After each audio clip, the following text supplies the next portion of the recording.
Breaking news mga kabayan. Isang hating gabi, isang kalihim ng gobyerno ang tumawag sa isang makapangyarihang gobernador. Ang bungad ng kalihim sa telepono, isang tanong na yumanig sa mundo ng politika. Ano ang tunay na nangyari sa NLEX na nauwi sa ganitong klase ng komprontasyon?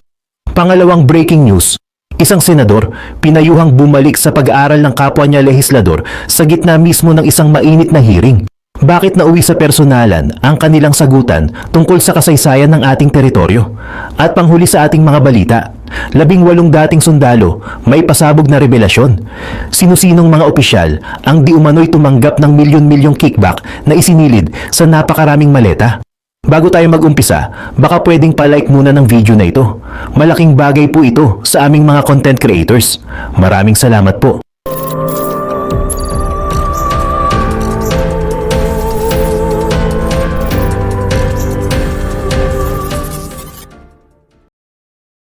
Isang insidente ng umano'y matinding arogansya sa gitna ng North Luzon Expressway ang naging mitya ng isang pambihirang komprontasyon sa pagitan ng dalawang bigating pangalan sa politika.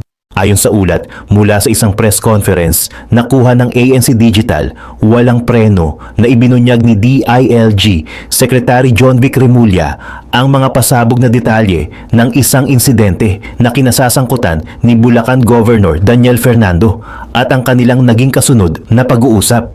Ang ugat ng lahat ng ito ay isang gabi ng Sabado. Ayon sa mga sumbong na nakarating kay Secretary Remulla, ang convoy umano ni Governor Fernando ay tila naging isang hari sa kahabaan ng NLEX. 4 na lane raw ang occupied nito, na tila wala nang pwedeng mag-overtake. Detalyadong paliwanag ni Remulla. Ang ganitong pag-uugali, anya, ay hindi na bago at matagal ng reklamo laban sa gobernador. Masyado daw itong makahari sa lugar niya. Daig pa daw ang presidente kung bumiyahe. Dahil sa paulit-ulit na reklamong ito, kinailangan ng umaksyon ng kalihim. Noong linggo ng gabi, bandang alas 11, sa gitna ng katahimikan ng gabi, personal na tinawagan ni Remulla si Governor Fernando. Sa isang nakakatuwang pag-amin, sinabi ng kalihim na sa una ay nagkamali pa siya at natawagan ng ibang tao, si Dan Fernandez. Ngunit nang makuha na niya ang tamang gobernador sa linya, dito na nangyari ang kanilang tila pang pelikulang pag-uusap. Isinalaysay ni Remulla ang isang hindi malilimutang bahagi ng kanilang usapan. Sabi daw sa kanya ni Dan Fernando, "Ikukulong mo ba ako?" Sabi raw niya na, "Oo, ikukulong kita." Isang direkta at matapang na sagot na nagpapakita ng kanyang seryosong paninindigan laban sa pag-abuso sa kapangyarihan. Bagamat mabilis lamang daw ang kanilang pag-uusap, wala pang 10 minuto, ang mensahe ay malinaw at matunog. Hindi pwede makahari ang mga gobyerno. Hindi pwedeng ganyan. Dapat, you should respect the people's rights also. Maring pahayag ni Remulla sa press. Kasunod ng kanilang pag-uusap, agad na gumulong ang investigasyon sa pangunguna ng Land Transportation Office o LTO at ng Police Regional Office 3. Sec, follow up lang dun sa question ni Sam. Nag-usap po ba kayo ni Bulacan Governor Daniel Fernando tungkol dun sa allegedly incident dun sa... Nagkamali nga ako, tinawagan ko si Dan Fernandez eh. Natawagan ko si Dan Fernandez. Sabi niya, sabi sa akin ni Dan Fernandez, "Kukulong mo ba ako?" Sabi ko, "Oo, kukulong kita." Tapos sabi ko, "Sino ba to?" "Bo, si Dan Fernandez to." Sabi niya, "Ay, sorry." So, pagkatapos alas 11 yung gabi na eh. So, wala na akong matawagan nun. So, after that, next day, LTO na ang nag-take over ng investigation. Kasi may mga lumalabas na impormasyon. Allegedly, Seka, wag ho ninyo akong pagalitan. Ang sabi, Sek, may sinasabi na nati-threaten daw si Governor Fernando at ang binabanggit ay kayo. Yes, opo. As far as I know, walang threat. Ang pina-examine ko lang yung firearms licenses niya. Kung ano ang valid, ano hindi. But as far as that, wala kaming raid sa bahay, walang ganun. Patawarin po ninyo ako sa specific na salita na naibigay sa aking impormasyon, Secretary, na ang binanggit daw po ninyo ay kaya naming kunin lahat ang mga baril, ipakuha lahat ang mga baril mo at yung mga sasakyan mo kaya naming ipa-impound? Hindi, ang sabi ko, again, pina-examine ko lang kung ano ang 3 firearms were discovered, one is missing. So, hinahanap namin. As far as after that, ang LTO na nag-conduct na investigation, I think lahat ng vehicles ay in-inspect. Pero after that, wala na akong wala Pero na akong ginawa. Sek, yung pong insidente na yan ay nangyari nung time na nangyari yung insidente ho doon sa NLEX. Yung mismong oras po na yon. Anong insidente? Yung sa NLEX, allegedly may road rage something. Sabado kasi na ko nun wala ako nun nasa Taytay ako, birthday na nanay ko. So nakuha ko information na alas 11 ng gabi. Wala na akong matawagan nun. Wala nang 11 o'clock. So at 11 o'clock wala na namang di ba? Wala nang nagtatrabaho nun. So wala na akong nausap. Pero Sek, anong oras po nangyari yung pag-uusap po ninyo ni Bulacan Governor Daniel Fernando? Parang sunod na araw na umaga na. So Sunday po yon. Sunday na. Pero LTO naging lead. Siguro tanong nyo yung sa Police Regional Office 3. Ando doon yata din na lahat ng mga kotse at mga baril. Naging maayos po yung pag-uusap. Okay naman. Okay naman. Okay naman. Oo. Sir, to be specific lang para malinaw lang at hindi rin ho kami magkamali. Ito ho yung insidente na allegedly isang presidential son ang na-involve doon sa ang hirap kasing sabihin, road rage na lang ho kasi may mga baril daw hong lumabas eh. It doesn't matter if it was a presidential son or not. Naging ugali na ni Governor Fernando na pag nabiyahe siya ng NLEX ay 4 na lane na occupied niya na walang pwede mag-overtake. So, ang dami na namin nakuha ang complaint na gano'n na masyado siyang makahari sa lugar niya. So, yung ganyan, ako 11 taon ako ng governor di ba? Hindi ko ginawa yan. Kaya ko ba harangin SLEX, di pinagmumura ko lahat ng tao. Sa kanya, sa NLEX, sinaharang niya talaga. Siya lang pwedeng dumaan. Daig pa ang presidente kung bumiyahe. So, irregardless kung sino ang naging victim, that was wrong. Bari yung ginawa niya. And based on that, kasama na yung insidente nung gabi ng araw ng Sabado, ano ho yung kaso kung meron man na maring kaharapin po ni Governor Fernando? Actually, ang LTO tsaka Regional Office 3 ang dapat tanong nyo. Sila ang makakaalam ng lahat na yan. Karen, Wala sa because akin yung facts. sorry. Wala sa akin yung findings sila. Wala pa sa akin. Lahat ng mga sasakyan ng convoy, kabilang ang 2 high-ace van, isang Fortuner at ang Land Cruiser ng gobernador na kumpirmadong nakarehistro lahat sa provincial government ng Bulacan ay dinala na sa PRO3. Maging ang lahat ng mga baril na nakarehistro sa gobernador ay kinumpiska rin. Sa proseso, natuklasan pang may 3 baril na nawawala at kasalukuyan pang masusing hinahanap. Nang tanungin naman tungkol sa mga aligasyon na di umano'y tinakot niya ang gobernador na kukumpiskahin ang lahat ng gamit nito, itinanggi ito ni Remulla. Ang tanging ginawa raw niya ay ipa-examine ang legalidad ng mga lisensya ng baril at rehistro ng mga sasakyan. Sa gitna ng isyong ito, hinarap din ni Remulla ang iba pang kontrobersya na pilit ikinakabit sa kanya. Una, ang tungkol sa isang viral video ng isang itim na Mercedes-Benz na may plakang number 6 at aroganting gumagamit ng wangwang sa Makati. Mariin niya itong itinanggi at tinawag na peke. Wala raw siyang ganong kotse. Ang kotse niya raw ay isang Sequoia at isang Escalade. Tinawag niya pa itong fake news, bagamat inamin niya na minsan ay kinakailangan nilang gumamit ng wangwang kung may apurahang tungkulin, ngunit hindi raw niya ito inaabuso. Pangalawa, isang kumakalat na fake news kung saan sinabi niya raw na pabayaan na itong flood control issue. Dito, nagpakita ng matinding pagkadismaya si Remulla. Fake news! 100% fake news! Wala akong sinabing ganyan. Giit niya. Bilang matibay na patunay, kinumpirma niya na handang-handa na ang PNP na arestuhin ang mga sospek sa sandaling ilabas na ng Sandigan Bayan ang mga warrant of arrest. At kaugnay nito, nagbigay siya ng isang napakalaking update. Ang warrant of arrest para kay Zaldico, isa sa mga pangunahing sangkot sa issue, ay inaasahang lalabas na ngayong buwan. At dahil may impormasyon na nasa abroad na ito, agad daw nilang ilalagay si Ko sa Interpol Red Notice upang siya ay matugis kahit sa ang panig ng mundo. Sa huli, binalikan ng media ang misteryo sa likod ng NLEX incident at ang umano'y pagkakasangkot ng isang presidential son. Dito, nanatiling mailap si Remulla at sinabing, tanungin nyo na yung LTO, sila ang may alam ng lahat.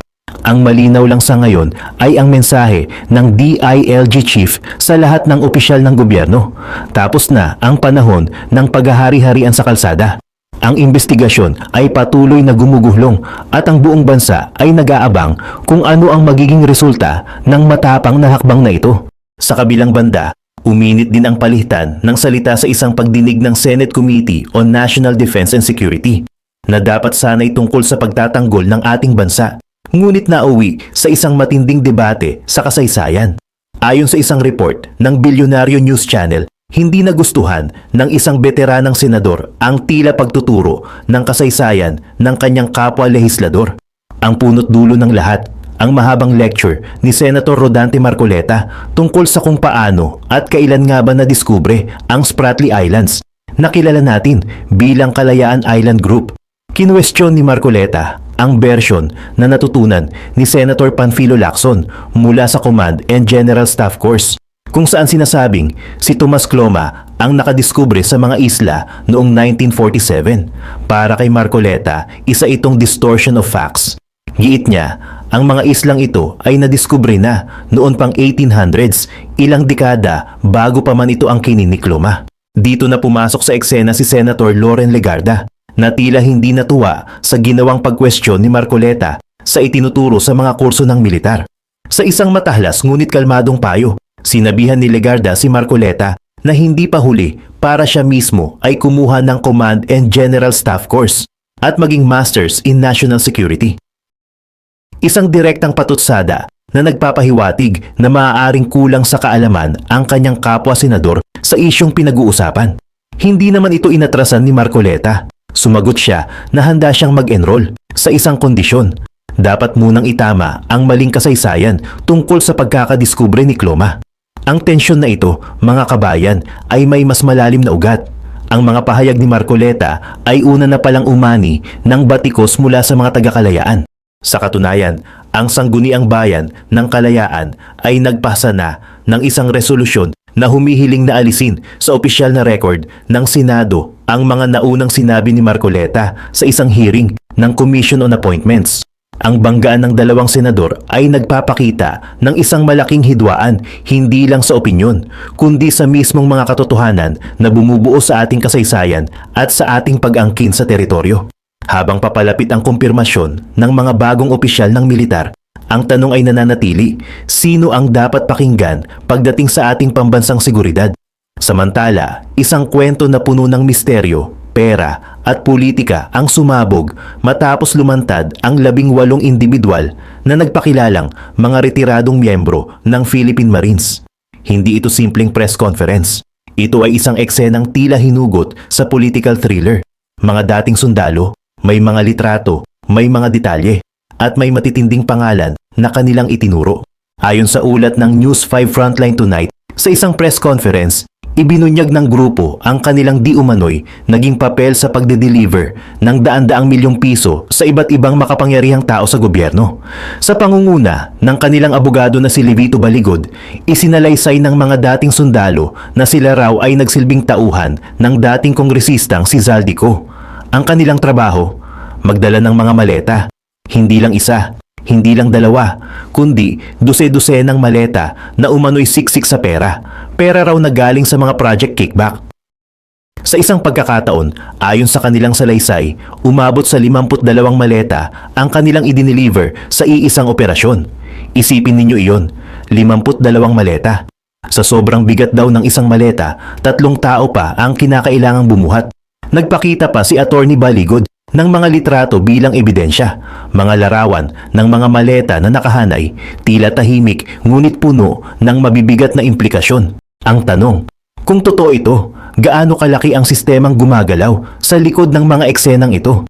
At dito, lalo pang bumigat ang usapan. Ayon sa testimonya ng grupo, sila mismo ang nagdala umano ng pera sa mga bahay ni Pangulong Bongbong Marcos sa Forbes Park at maging sa Ilocos Norte. Isang direktang paratang na agad nagpasiklab ng matinding diskurso online at sa political circles. Ngunit hindi rito natapos ang kanilang revelasyon. Ang pinakamatinding aligasyon ay itinuro nila laban kay dating Senador Antonio Trillanes IV. Ayon sa mga ex-Marines, inutusan umano sila na magdala ng 2 maleta na naglalaman ng tig 56 milyon pesos o katumbas ng 2 milyong dolyar para kay Trillanes. Ang layunin daw ng pera, pondohan ang investigasyon ng ICC laban kay dating Pangulong Rodrigo Duterte. Isang paratang na kung mapatutunayan ay may malawak na implikasyon hindi lamang sa lokal na politika kundi maging sa internasyonal na proseso ng hustisya. Ayon pa kay Baligod, ang pondo mula kina Zaldico at Trillanes umano ang sumagot sa mga gastusin. Mula sa sasakyan hanggang sa hotel accommodations ng mga umano'y ICC investigators. Subalit mabilis at mariing bumwelta si Trillanes sa panayam sa programang Storycon ng One News. Tinawag niyang isang malaking kasinungalingan ang lahat ng bintang. Para sa kanya, malinaw ang motibo. Sirain ang kredibilidad ng ICC sa gitna ng umiinit na confirmation of charges hearing. Yan ay meant to discredit the ICC, anya. Kinuwestiyon niya ang timing ng aligasyon. Bakit ngayon lang? Bakit sa gitna ng sensitibong yugto ng proseso? Ayon sa kanya, noong nakaraang taon pa raw, lumulutang ang kwento ng mga mali maleta, ngunit wala namang pinapangalanan. Ngayon daw na may ICC proceedings, bigla raw may detalye at pangalan. Tiniyak ni Trillanes na hindi siya uurong.